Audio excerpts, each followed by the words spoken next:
અરજીઓ કરીને થાકી ગયા પણ કોઈ જવાબ આપતું નથી.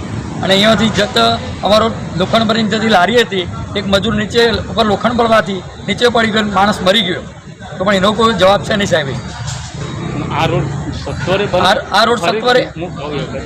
સત્વરે બને એવી માગણી છે. જો નહીં થાય તો અમે આના પાછળ અમે આંદોલન કરવા પણ તૈયાર છીએ સાહેબ. આ રોડ સત્વરે તૈયાર કરાવજો ને, કારણ તૈયાર નહીં થાય તો અમે આગળ ગાંધીજી ઇન્ડિયા માગે આંદોલન કરીશું.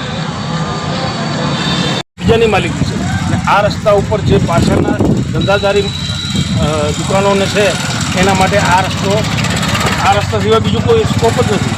અને આના માટે નગરપાલિકામાં અરજી કરી હતી. નગરપાલિકાએ 2017માં ઠરાવ કરી અને કલેક્ટર સાહેબને મોકલેલો, એના પછી 2020માં મોકલેલો, 2022માં મોકલેલો, પણ કલેક્ટર ઓફિસમાંથી કોઈ એનો નિકાલ લાયા નથી. અને આ રસ્તામાંથી આ દર વખતે ધોવાઈ જાય છે અને આ ચલાય એવું નથી. તો ઘટતું કરવા વિનંતી.